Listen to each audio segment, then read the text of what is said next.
Welcome everyone to our new series, Two Families, One Heritage, highlighting the connection between Israel and Iran, especially through the people. Today we have two very special guests. We have Ortal and Pouria here to talk about this connection exactly. Hi, I'm Ortal. I grew up in Israel, but my family story begins in Iran. Hi, this is Pouria Afkhami. I was born and raised in Mashhad, Iran, and today I live in Canada. Ortal, the Iran you know comes through the stories your family told you, and Pouria, you were actually born there. When you hear the word Iran, what's the very first thought or image that comes to your mind? So for me, it's a culture, a taste, a uniqueness. It's a mixture, as I've never visited Iran, but I grew up with it at home. I understand the language, and I celebrate listening to Persian music. I wish I could visit Iran soon. The first place I see is my hometown, Mashhad. I remember walking to school in cold autumn mornings, walking through the leaves. I can still see the yellow and oranges leaves under my shoes. I remember my school bag, my classmates, simple feeling knowing that I was close to home. I remember weekends at my grandparents' homes. Adults play Persian music and dance. Children ran around the houses and the backyards. Everyone talked to the same thing, and table was always full of food. So it wasn't actually a table. We call it sofre, and we were gathering around the sofre. I also remember my family picnics out of the city, and yeah, one of my happiest memories from Iran, it was like in a society, was the qualification of World Cup 1998. Everybody was dancing in the street after Iran's and Australia match. And it was something crazy for me at that time. Like, people didn't know each other and everybody dancing together and shouting Iran, Iran. So that's much of it. Both of you do not live in Iran, but are very much tied to Iran still. What is one value or tradition or ideas that you, let's say, refuse to leave behind and still live by? There are obviously many traditions, but probably having chai is the top of it all. Whether it's at summer when it's 200 degrees outside, the Persians will offer you a cup of tea. I think you'll agree with me, Pouria. And and as a Jew living in Israel, we have the tradition of the Yenu in Passover. We take like a green onion and we throw at each other. So it's also a tradition that we took with us. Yeah. And Nice. also, should I mention, there's a tradition, I wouldn't call it, it's like how you act, which called tarof. Tarof. You're being too polite to have some food from the table. So people will tell you, the Persian will tell you, don't do tarof, like take the food. Come on. Yeah, It's another one. Too Nice. many. that's a fact. I feel like it's something that is also, we share in the entire Middle East. Me as a Yemenite Jew, I can also really relate to it. I never heard of this word, so interesting. Now I know that it's called that. You hear that phrase in the Hollywood movies nowadays. Actually, the tarof. You can look it up now because of the strong Iranian community in Los Angeles. Now it way through to that their culture as well. The stronger thing that I stayed with me is the Iranian way of bringing people together. For example, Nowruz is a perfect example. It is not the only first day of spring, it's a fresh start. We clean our homes, prepare Haftzin table, wear new clothes, visit older families and friends, and the other members of family give gifts. As we say, AD, we give to the children very clean and very new money and hope for a better year. Persian music is also a big part of my identity as Iranian. Mostly, I listened to the Persian music before revolution, so I found that more, heavier and more poetic.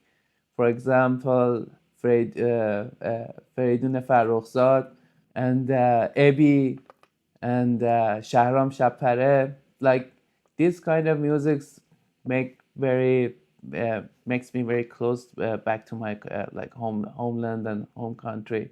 Also, I love our family gatherings. Like, for example, one of the things we are doing in here in the Thanksgiving Day, we make it we made it like transfer it to the Persian tradition. We make abgusht. I don't know if you know what is it. It's a like meat stew, and usually Western people make turkey, but we make abgusht, and friends and family gather up and sit next to each other. And when someone is struggling, friends and family usually show up. So we do things. We brought these kind of things with myself, and they are not like uh, the parts which is gonna be like separated for me from Iranian culture, the hospitality. Probably, I think the most Persian game, Sheshbesh, Tahde. Oh yeah, tachte. I'm not a fan of that much, but my wife, she loves it. I am a master at Cheshbesh. I Okay, can good. do Mars, double Mars. I had a good teacher, my sister. You can compete with my wife then. Should do it. Yeah. I'm more PlayStation guy. No, you gotta Yeah. connect with the roots. You gotta learn to play Tahde. I know. Actually, I learned Shishbish back in prison. I was a political prisoner before twice, yeah, back in Iran. I'm the one of the very first street fashion photographers after revolution. I got imprisoned twice. Once when I was 20 years old, back in Mashhad for 4 months and 28 days in solitary. And again when I was 26 in 2016 for 21 nights in solitary, captured by RGC. Yeah. Wow. And after that, you moved to Canada? I ran away to Georgia. I lived in Georgia, Tbilisi for 3 years. Then eventually, like finally, I came to Canada. Wow. Insane. Yeah. You both had very different journeys from Iran. For Ortal, it was your parents that left Iran. Pouria, you left Iran yourself. How do you feel like both these journeys shaped your identity to who you are today? So I think it's growing up, appreciating what your parents did so you'll live a better life for me. Understanding that you can't take that for granted and feeling so lucky that you can be in Israel, to grow up here, and this is the only Jewish land. And to be part of it, by all means, like to meet the people, to just like, I don't know, everything about it. It's just like so appreciated. So this is like, yeah, and it's also like, again, it's a mixture of cultures on the one hand. On the other hand, like this is how I grew up. Like I understand the language, but it's hard for me to speak it. I wish I would speak it fluently.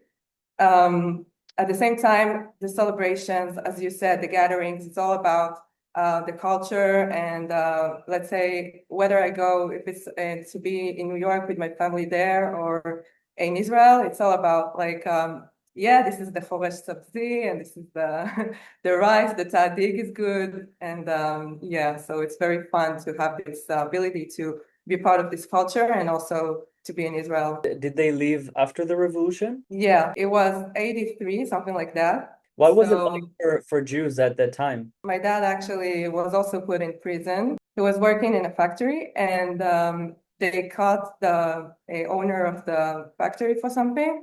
And Oh. they thought he was helping Jews or something like that. And so they put my dad in prison, not for a long time because the rabbis there helped him escape after a month, like to go out from prison. And he just like married my mom. Like they decided after a while, with the help of the Jewish agency, to come to Israel to make Aliyah. As his parents were in Israel, they also were there. My grandparent was rabbi of the community in Esfahan, and so they made Aliyah. They immigrated to Israel, but not in a on a plane.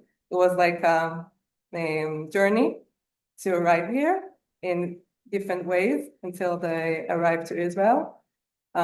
So yeah, they have a special story. The one day I will probably tell properly. You have to. Yeah, I Wow. have to. Incredible. Yeah. Pouria, what about you? How did your journey shape who you are today? Every country I lived in taught me something, but none of them made me less Iranian. In fact, every journey made me more proud of my Iranian identity. When I moved to Malaysia at 16, I met people from many cultures and religions and many countries. And Malaysia taught me to be open, curious, and comfortable around people who were different from me and thinks different. It also taught me how to become more independent at a young age because I was alone when I went there. And Georgia came during a very difficult and chaotic time in my life. I did not go there with a big dream or long-term plan. I needed a calm place away from my pressure and danger I had faced in Iran. Georgia gave me a time to break, think, and prepare for the next stage of my life. And Canada finally gave me safety, freedom, and real chance to rebuild my life. I thought me more about personal rights and respect for the law and our duty to the society around us. These are the things Canada taught me. I tried to take something positive from every country and every place I visited. I took openness from Malaysia. I took calm and time from reflection from Georgia, and took freedom, safety, and public responsibility from Canada. But my roots remained in Iran. My language, humor, food, music, family, values, and view of life all come from Iran. Traveling did not weaken my Iranian identity, it made me understand it better and much better. I'm deeply grateful to Canada, but Canada is my home in exile, not the final destination of my story. After regime change, I will return to Iran. I want to help build a free and modern country and secular country that the next generation will not be forced to escape. That's my goal. God willing, I wish for nothing but the best and nothing but exactly this vision. It actually, like what you said really reminds me of you know how Jews see their experience in the diaspora. We've been in the diaspora for 2000 years, and everywhere we went didn't make us less Jewish. If anything, it contributed to our identity and to our experience as Jews, as people living in outside of our homeland. And I truly, truly hope that for you, for the Iranian people, this fight for freedom will end soon, and you really, really achieve your freedom. We will achieve that victory very soon. It's just a matter of time. Both of you work in journalism. You tell stories. What is, if you could tell the world something, what would it be? What is the world missing about Israel and Iran, about the Israeli people and the Iranian people, and this connection? One of the stories is that Israelis crave for peace and for quiet. We don't want any war.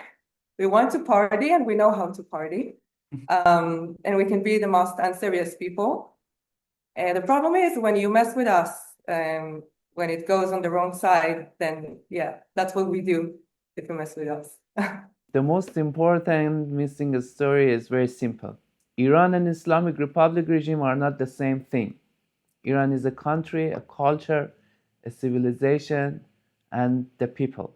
The Islamic Republic is a regime that has held that country by force since 1979. International media often say Iran when they really mean Islamic Republic, and it's really bothering Iranian people. They say that Iran threatens Israel. They say Iran supports terror. They say Iran wants war. But millions of Iranians never choose that policies. They do not support the regime wars, terror groups, nuclear threats, or hate against Israel. They have suffered because of them. The Islamic Republic has killed children, teenagers, women, protesters, journalists, and political prisoners. And just a couple of hours ago, today, they executed four youngsters from city of Isfahan. and they hung them in publicly. And it has broken families and forced millions of Iranians to leave their homeland. Human rights groups have documented repeated killings, mass arrests, torture, and other serious abuses against people demanding basic rights. Many Iranians do not see Israelis or Jewish people as enemies, like most of the Iranians actually. And our people share a historical and biblical bond going back more than 2,500 years to the Cyrus the Great and the return of the Jewish people from Babylon. Our two peoples also carry very dark memories. The Jewish people carry memory of the Holocaust.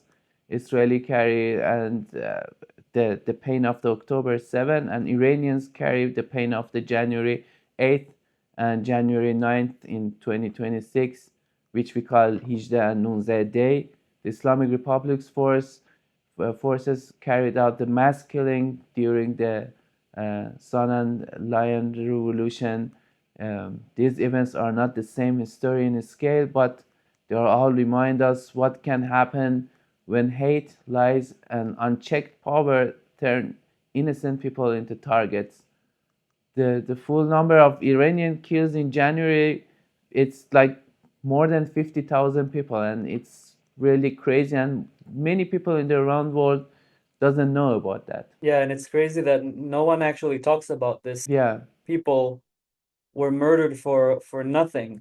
For nothing. No one cares. It's just awful. It's unbelievable and unbearable. Also thinking when I saw this, and every time, like as I said before, it makes me think like I could have been there, you know, the same, I don't know, like if my parents didn't come to Israel, or if I don't know, then I could be one of those people.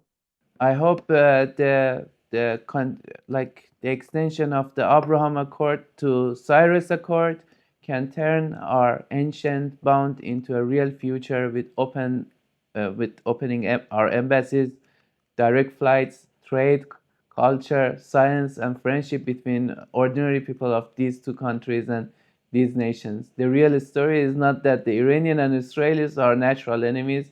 The real story is that the temporary regime of the satanic Islamic regime has kept two old friends apart. Bezrat Hashem, God willing, very, very soon. My next question is, if both of your, it's a fun question, if both of your grandparents could meet nowadays, and like for some chai, I don't know, in some market in Iran, what would they talk about? What would be the main conversation, you think? Pouria, you want to answer first, maybe? Honestly, it would depends which of my grandfathers were there. Like my father's father, he was a person from Bazaar. He owned the shop and the truck. Actually, I never met him because he died. He passed away in 1985. Before I was born, I born in 1990. My family always said that revolution broke his heart, and he hated the clerical and the mullahs takeover and could not accept the strict religion life that regime forced to that country. He probably would not begin with the tea, as everybody thinks we're gonna drink tea. He might pour a small glass of araq sagi. I don't know if you know what is araq sagi. It's a kind of it's an alcoholic traditional drink, Persian drink, and he raised it and say to friendship, freedom, and better days. But my mother's father worked as a railway switchman at Mashhad, and very different family roots and perspective. He was probably would drink tea and begin talking about politics within 5 minutes. And I met him. He was very kind. Also, strongly he was opposed to the Islamic Republic. One came from the world of shops and business. The other came from world of the trains and public work. But both loved Iran, and definitely they would have talked about the how their grandchilds could have not see each other easily, and they might ask why Iranian and Jewish families had been kept apart for many years, and they would soon see how much they shared love for family, good food, music, humor, hard work, history, and the strength of the survive difficult times. I think that for me, if they will meet today, it will be a mixture of talking about the good old days, like as you said, the homeland. Like my dad loves it to speak about those places in Iran where he went when he was a child and how he was as a kid at school and that he made problems to the teacher and and like things like that. Like normal stuff. Yeah, but it's funny because he was so, how do you say, shobav, kilo, and we were as kids so like, okay, like no problems. Um, so it's funny to hear it from there. And also probably about how they know a guy that knows a guy that knows that family that relates to us because it's always happens. Yeah. Just like we Gatherings do in like, Israel, by the way, like it's okay. yeah. What is your message to Jews and Israelis around the world? You know, as an Iranian, they definitely know that we love them as our brothers, because it's very hard to find two nations love each other in the Middle East. And I know for a fact Iranians and Israeli are very close, very closer than other two nations in this region, and non-Arabs actually, if you want to call that. And you can see Iranians everywhere in the exile, in diaspora. They carry the Israeli flag. You see it. And in Iran also, in the football stadiums, you heard what the people said about how they support Israel. You know, I don't want to say that's how they did it, but it was the way.